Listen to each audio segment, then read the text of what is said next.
नमस्कार दोस्तों, कैसे हो आप सभी। स्वागत करते हैं आप सभी का युवस्त जी क्विज में। तो दोस्तों आज जो है कि बिहार एसएससी कार्यालय परिचारी वैकेंसी 2025 के लिए जीके जीएस का 40 अति महत्वपूर्ण प्रश्न लेके आए हुए हैं। देखिए 40 प्रश्न आपके एग्जाम में भी पूछा जाएगा, बिल्कुल एग्जाम पैटर्न पर है। देखिए जो आपका सिलेबस दिया गया है, जो टॉपिक उसमें मेंशन है, उस टॉपिक से जो प्रश्न पूछा गया है आज के सिलेक्शन में हम मेंशन किए हुए, ठीक है, सारा उसी प्रकार का प्रश्न है। तो रिक्वेस्ट रहेगा कि हर प्रश्न को आप याद कर लीजिएगा, अन्यथा कहीं कॉपी में नोट कर लीजिएगा आप सभी। और ये भी देखिएगा 40 प्रश्न बनाने के बाद कितना आपका सही हो रहा है, ठीक है। तो चलिए शुरू करते हैं। सभी एक बार सेशन को लाइक करके शेयर जरूर कर दीजिए आप सभी। देखिए आपसे क्लास तो करते हैं पर क्लास को लाइक करने के लिए भूल जाते हैं। लाइक जरूर कर दिया कीजिए वीडियो को, आपका एक लाइक मोटिवेट कराता है फ्रेंड। तो लाइक जरूर कीजिएगा आप सभी। जो चैनल पर नए हैं चैनल को जरूर सब्सक्राइब कर घंटी को प्रेस कर लीजिएगा, ताकि जब भी क्लास में नोटिफिकेशन आप सभी को प्राप्त हो जाए। आज का पहला प्रश्न है कि भारत में सर्वाधिक गेहूं उत्पादक राज्य कौन सा है। देखिए अगर क्षेत्र में बात किया जाए, यानी कि क्षेत्रफल के हिसाब से बात किया जाए, तो सबसे बड़ा राज्य कौन सा हो जाएगा। चलिए फर्स्ट नंबर का राइट आंसर कीजिएगा। इस क्वेश्चन का राइट आंसर क्या होगा। हर क्वेश्चन के लिए 5 से 6 सेकंड का हम आपको समय देंगे, ठीक है। तो इसका राइट आंसर ऑप्शन में सी हो जाएगा उत्तर प्रदेश। देखिए यूपी जनसंख्या में सबसे बड़ा राज्य है उत्तर प्रदेश, याद रखिएगा आप सभी। यहां पर गेहूं का सबसे अधिक उत्पादन होता है, और इसके अलावा आलू का भी सबसे अधिक उत्पादन करता है, गन्ना भी सबसे अधिक उत्पादन करता है। देखिए अगर गेहूं की बात किया जाए कि प्रति हेक्टेयर सबसे अधिक उत्पादन कौन करता है, तो पंजाब करता है, क्योंकि पंजाब के पास क्षेत्रफल कम है, तो कम क्षेत्रफल में ये ज्यादा गेहूं का उत्पादन करता है। बात समझे। बिल्कुल। नमक सत्याग्रह किस ईस्वी में प्रारंभ हुआ था। देखिए नमक सत्याग्रह महात्मा गांधी जी के द्वारा शुरू किया गया था। महात्मा गांधी जी दक्षिण अफ्रीका से भारत कब आता है, 1915 में। इसने पहला सत्याग्रह भारत में कौन सा किया था, चंपारण वाला, 1917 में। उसके बाद 1918 में अहमदाबाद मिल मजदूर आंदोलन शुरू किया था। इसके अलावा भूख हड़ताल आंदोलन। बात समझे आप सभी। बिल्कुल। 1920 में इसने असहयोग आंदोलन शुरू किया था। 1922 में इसने असहयोग आंदोलन को वापस ले लिया था चोरा चोरी कांड के कारण। 1924 में महात्मा गांधी जी ने कांग्रेस का बेलगांव अधिवेशन किया था, और 1930 में इसने नमक सत्याग्रह शुरू किया था। तो ऑप्शन नंबर इसका क्या हो जाएगा, ए राइट आंसर होगा। ध्यान दीजिएगा इतना प्रश्न को। बात समझे आप सभी। बिल्कुल बात समझे। चलिए अगला क्वेश्चन देख लीजिएगा। भारत का प्रथम तितली राष्ट्रीय उद्यान कहां पर है। मोस्ट इंपॉर्टेंट प्रश्न है, ध्यान दीजिएगा आप सभी। तो इसका राइट आंसर होगा बन्नेरघट्टा जैविक उद्यान बेंगलुरु, याद रखिएगा आप सभी। ऑप्शन में ए राइट आंसर होगा। अगला क्वेश्चन देखिए, कौन सा एक खरीफ फसल नहीं है। देखिए एक आपका रबी फसल होता है जो अक्टूबर नवंबर में बोया जाता है, जैसे गेहूं, जौ, चना, सरसों, मटर, ये सभी आपका रबी फसल का उदाहरण है। बात समझे। तो इसमें रबी फसल कौन सा हो जाएगा, तो सरसों वाला जो है ये खरीफ फसल नहीं, ये आपका रबी फसल है। जबकि कपास, मूंगफली, मक्का हो गया, आपका चावल हो गया यानी कि धान हो गया, ज्वार हो गया, सोयाबीन हो गया, ये सभी आपका खरीफ फसल का उदाहरण है। और खरीफ फसल कब बोया जाता है, जून जुलाई में। तो याद रखिएगा ऑप्शन में सी राइट आंसर होगा। चलिए अगला है कि मार्लेम मिंटो सुधार बिल किस वर्ष पारित हुआ था। तो इसका राइट आंसर क्या होगा बता सकते हैं आप सभी, याद रखिएगा आप सभी, 1909 में। चलिए अगला क्वेश्चन है कि किस भारतीय राज्य को चाय का उत्पादक राज्य नहीं माना जाता है। तो देखिए चाय का सबसे अधिक उत्पादन असम का गुवाहाटी में होता है, केरल में भी उत्पादन होता है, और पश्चिम बंगाल में भी उत्पादन होता है, जबकि छत्तीसगढ़ में चाय का उत्पादन नहीं होता है। तो ऑप्शन में सी राइट आंसर होगा। देखिए छत्तीसगढ़ जो है वो टीन का सबसे बड़ा उत्पादक राज्य है, याद रखिएगा आप सभी। बात समझे आप सभी। छत्तीसगढ़, उड़ीसा, झारखंड ये खनिज संसाधन वाला राज्य है। अगला है पारिस्थितिकी तंत्र के दो घटक कौन सा है। चलिए क्वेश्चन 7 का राइट आंसर कीजिएगा। देखिए कोयला का उत्पादन सबसे अधिक अभी छत्तीसगढ़ ही कर रहा है, तो इसका राइट आंसर होगा जैविक और अजैविक। ध्यान दीजिएगा आप सभी। देखिए 7 नंबर क्वेश्चन तक हमसे पहुंच चुके हैं। सबसे पहले आपसे क्या कीजिएगा, वीडियो को लाइक कर दीजिएगा आप सभी, और आप सभी अपने 1 से 2 ग्रुप में शेयर जरूर कीजिएगा, जहां पर भी व्हाट्सएप फेसबुक ग्रुप में है। इतना सा काम जरूर कीजिएगा, 1 से 2 ग्रुप में शेयर करना है। वीडियो को लाइक करके आप सभी मोटिवेट हमें जरूर कीजिएगा। इसी प्रकार से बेहतर कंटेंट हमेशा आपके लिए हम लाते रहते हैं। आपको पता है कि अगर हमसे क्लास कर रहे हैं तो आपको पता है कि बिल्कुल हम सिलेबस के आधार पर बेस्ट कंटेंट के साथ में आपको तैयारी करवा रहे हैं। हम चीज़ें वही डालते हैं आपके लिए जो आपके पेपर के लिए इंपॉर्टेंट है। इसीलिए हम कहते हैं कि जितना प्रश्न हम आपको करवा रहे हैं उसको कंठ से याद कर लीजिएगा, प्रश्न आपका यहीं से आ जाएगा, आपको टेंशन नहीं लेना होगा। बात समझे आपसे। बिल्कुल। अगला है काकोरी ट्रेन डकैती कांड के नायक कौन थे? बता सकते हैं आप सभी। इसका राइट आंसर क्या होगा? राम प्रसाद बिस्मिल। ध्यान दीजिएगा आप सभी, भगत सिंह नहीं होगा, राम प्रसाद बिस्मिल थे। ऑप्शन में ए राइट आंसर होगा, इसका नायक थे। बात समझे।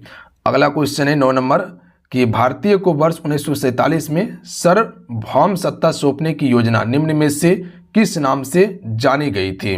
तो इसका राइट आंसर होगा माउंटबेटन योजना के नाम से जानी गई थी। ऑप्शन में सी राइट आंसर होगा।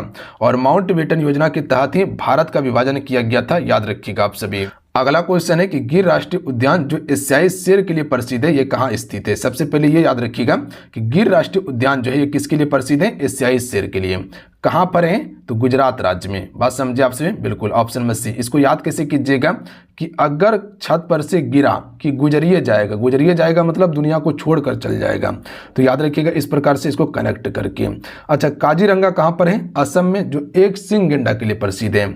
मानस जो है ये कहाँ पर है? ये भी असम में है। अच्छा, फूलों की घाटी कहाँ पर है? उत्तराखंड में है, याद रखिएगा आप सभी। अगला है रेशा फसलें निम्नलिखित में से कौन सी हैं? देखिए ऐसा ही प्रश्न आपके पेपर में आएगा।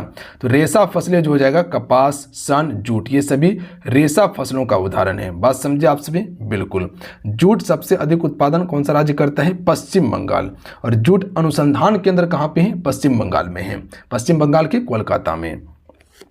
भारत में सार्वजनिक क्षेत्र के अंतर्गत सर्वप्रथम उर्वरक संयंत्र स्थापित किया गया था।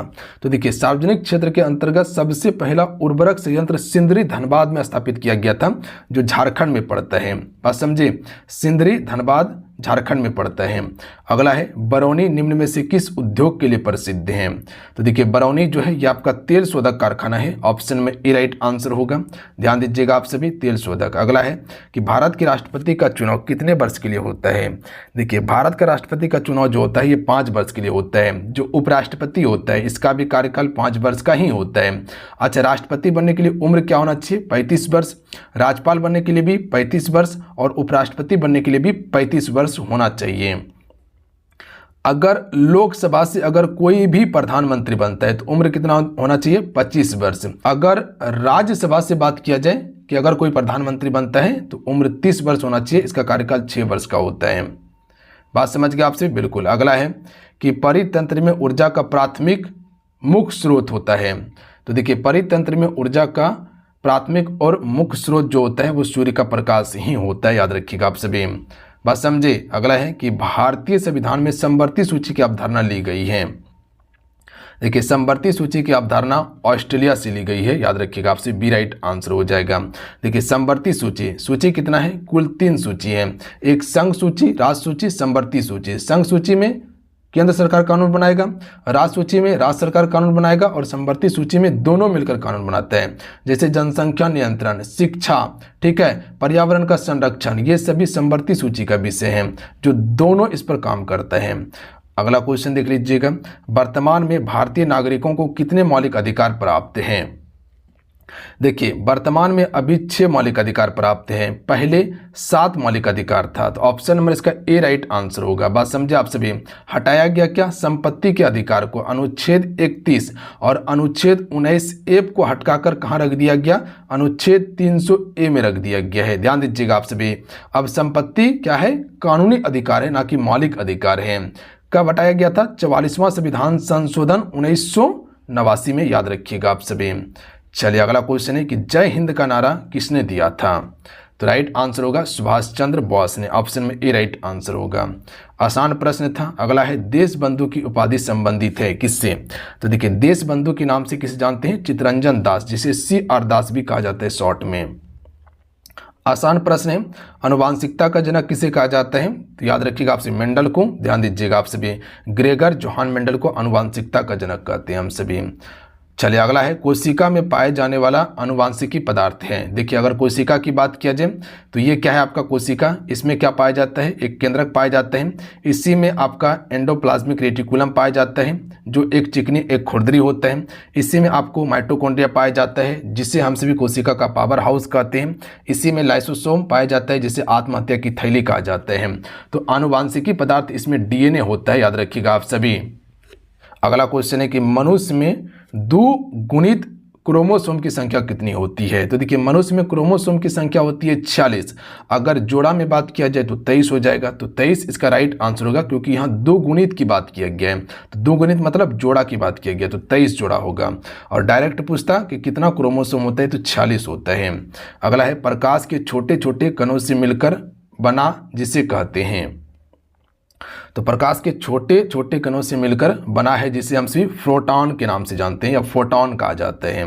चलिए अगला है प्रकाश तरंग किस प्रकार की तरंग है? तो देखिए प्रकाश एक अनुप्रस्थ तरंग होता है, जबकि ध्वनि जो होता है वह आपका अनुदैर्घ्य तरंग होता है। ध्वनि को चलने के लिए माध्यम की आवश्यकता होता है, जबकि प्रकाश को चलने के लिए किसी भी माध्यम की आवश्यकता नहीं होता है। प्रकाश अंतरिक्ष से भी आपका पृथ्वी तक पहुंचता है ना, उसको किसी भी माध्यम की आवश्यकता नहीं होता है।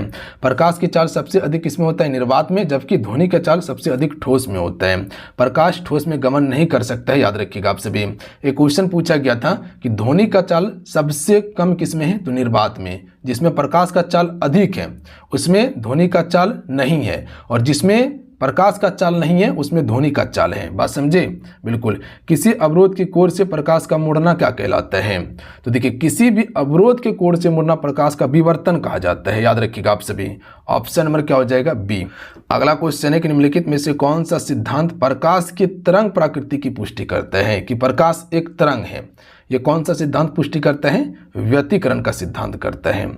चलिए अगला क्वेश्चन है कि प्रकाश के चिकने पृष्ठ से टकराकर वापस लौटने की घटना को क्या कहते हैं?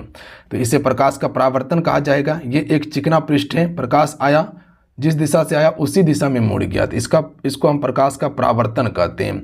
अपवर्तन का उदाहरण क्या होता है? कह सकते हैं कि एक गिलास है, इसमें पानी है, इसमें अगर चम्मच डालिएगा तो दूर से देखिएगा तो वो आपको टेढ़ा दिखाई देगा। ये प्रकाश के अपवर्तन के कारण ही होता है। बात समझिए। आकाश में तारा टिमटिमाते हुए जो देखते हैं वो प्रकाश के अपवर्तन के कारण ही होता है। सूर्य की रोशनी को पृथ्वी तक पहुंचने में कितना समय लगता है? तो याद रखिएगा आप सभी 8 मिनट 16 सेकंड का समय लगता है। ऑप्शन में ए राइट आंसर होगा। तो यहाँ पर ऑप्शन में ए तरफ जा सकते थे आप सभी से रिक्वेस्ट करेंगे कि सेशन जरूर लाइक करते चलिएगा, वीडियो को लाइक जरूर कर दीजिएगा। समान आवेश में होता है, देखिए जो समान आवेश होता है उसमें विकर्षण होता है, याद रखिएगा आप सभी, यानी कि आपस में नहीं चिपकाएगा अगर समान आवेश होगा। अगर वही कह सकते असमान आवेश रहेगा तो उसमें आकर्षण होता है। बात समझिए, असमान में आकर्षण और समान आवेश में विकर्षण होता है। चलिए अगला क्वेश्चन है कि वस्तुओं का आवेश किसके स्थानांतरण के फलस्वरूप होता है? तो देखिए वस्तुओं का आवेश जो होता है ये इलेक्ट्रॉन के स्थानांतरण के फलस्वरूप होता है। तो ऑप्शन में ए राइट आंसर होगा। बात समझे। चलिए आपसे बताइएगा कि इलेक्ट्रॉन का खोज किसने किया था? बता सकते हैं आप सभी इलेक्ट्रॉन का खोज किसने किया था? नीचे कमेंट करके बताइएगा। निम्नलिखित में से कौन सर्वोत्तम विद्युत चालक है? तो देखिए सबसे अच्छा विद्युत चालक जो होता है वो चांदी होता है। ठीक है, बात समझे आप सभी। तो चांदी महंगा होने के कारण हम चांदी का प्रयोग नहीं करते हैं, कॉपर यानी कि तांबा का प्रयोग करते हैं। अच्छा, सबसे तन्य धातु कौन सा है? तो सोना हो जाएगा। अगला है प्रत्यावर्ती धारा को दृष्ट धारा में किसके द्वारा बदला जाता है? तो प्रत्यावर्ती धारा को दृष्ट धारा में बदलने का काम रेक्टिफायर का होता है, याद रखिएगा आप सभी। ऑप्शन में बी राइट आंसर हो जाएगा। बात समझे, प्रत्यावर्ती धारा को दृष्ट धारा में बदलने का कार्य रेक्टिफायर का है। अगला क्वेश्चन है कि किस धातु में धात्विक चमक पाई जाती है? तो देखिए धात्विक चमक जो पाई जाती है वो आपका ग्रेफाइट और आयोडीन दोनों में। तो ऑप्शन नंबर इसका ए राइट आंसर होगा। देखिए ग्रेफाइट जो है ये कार्बन का अपरूप है, और ग्रेफाइट क्या होता है? नर्म होता है। और हीरा भी कार्बन का अपरूप है, पर हीरा कठोर होता है। और पूर्ण आंतरिक परावर्तन के कारण हीरा चमकता है। निम्न में से कौन सा एक उपधातु है? देखिए एक होता है धातु, एक होता है अधातु, एक होता है उपधातु। बात समझिए, उपधातु में दोनों का गुण पाया जाता है। बात समझिए आपसे बिल्कुल। तो आर्सेनिक, एंटीमनी, विस्मत ये सभी जो है ये उपधातु की कैटेगरी में आता है। अगला क्वेश्चन है कि कौन सा पदार्थ प्राकृतिक में तीनों अवस्था में पाए जाते हैं? तो देखिए तीनों अवस्था में ठोस, गैस, द्रव, तीनों अवस्था में पानी पाए जाते हैं। ऑप्शन में ए राइट आंसर होगा। अगला है कि निम्न में से कौन सा आवेश रहित कण है? जिसमें कोई भी आवेश ना हो। देखिए इलेक्ट्रॉन की बात किया जाए तो इलेक्ट्रॉन में ऋण आवेश होता है, प्रोटॉन की बात किया जाए तो इसमें धन आवेश होता है, और न्यूट्रॉन की बात किया जाए तो इसमें कोई भी आवेश नहीं होता। बात समझे? तो आवेश रहित कौन सा हो जाएगा? न्यूट्रॉन। ऑप्शन में सी राइट आंसर होगा। देखिए अगर परमाणु की बात किया जाए तो इसके नाभिक में प्रोटॉन और न्यूट्रॉन होता है और इलेक्ट्रॉन बाहर गमन करता है। चलिए अगला क्वेश्चन है कि प्रोटॉन की खोज किसने की थी? आसान प्रश्न है, बता सकते हैं, रदरफोर्ड। याद रखिएगा आप सभी, ऑप्शन में ए राइट आंसर होगा। चलिए अगला क्वेश्चन है कि निम्नलिखित में से कौन सा एक क्लोरीन का सही विन्यास, इलेक्ट्रॉनिक विन्यास होगा? तो यहाँ क्लोरीन का सही इलेक्ट्रॉनिक विन्यास की बात किया गया है। बता सकते हैं कोई? निकालने आता है? नहीं आता है तो कोई बात नहीं है, याद रखिएगा 287 ये क्लोरीन का इलेक्ट्रॉनिक विन्यास होता है। अनुशीलन समिति संबंधित है किससे? देखिए अनुशीलन समिति जो है ये डी.वी. सावरकर से संबंधित है, तो ए राइट आंसर हो जाएगा। याद रखिएगा आप सभी। चलिए अगला है, किस गवर्नर जनरल ने 1911 में भारत की राजधानी कोलकाता से दिल्ली स्थानांतरित करने की घोषणा की थी? देखिए समझिएगा आप सभी, लॉर्ड हार्डिंग द्वितीय के समय में 1911 में घोषणा किया गया था कि भारत की राजधानी कोलकाता से दिल्ली स्थानांतरित किया जाएगा, और फाइनली 1912 में दिल्ली को भारत की राजधानी बनाया जाता है। बात समझे? और आपको पता है कि लॉर्ड कर्जन के समय में 1905 में बंगाल विभाजन शुरू हुआ था, जो लॉर्ड हार्डिंग द्वितीय के समय में 1911 में इसे रद्द कर दिया गया था। तो ये भी फैक्ट को याद रखिएगा आप सभी। बात समझे? तो चलिए आज कितना है, आज की इस सेट में पूरा 40 क्वेश्चन कंप्लीट करवाए हैं जो बिल्कुल आपके एग्जाम सिलेबस पर था। आप सभी ये बताइएगा कि 1 से लेकर 40 प्रश्न सही किए, कितना प्रश्न आप सभी एक्यूरेट बनाए हैं, ठीक है? तो नीचे कमेंट करके जरूर बताइएगा। मिलते हैं, जय हिंद, वंदे मातरम। ध्यान रखिएगा, पढ़ाई करते रहिएगा। जो चैनल पर नए थे चैनल को जरूर सब्सक्राइब कर घंटे को प्रेस कर लीजिएगा आप सभी। यहाँ आपका रेगुलर क्लास चलता है, प्लेलिस्ट बना दिए, जितना क्लास हुआ है उसको जाके देख लीजिएगा आप सभी। जाते जाते वीडियो को लाइक करके शेयर जरूर कर दीजिएगा। जय हिंद।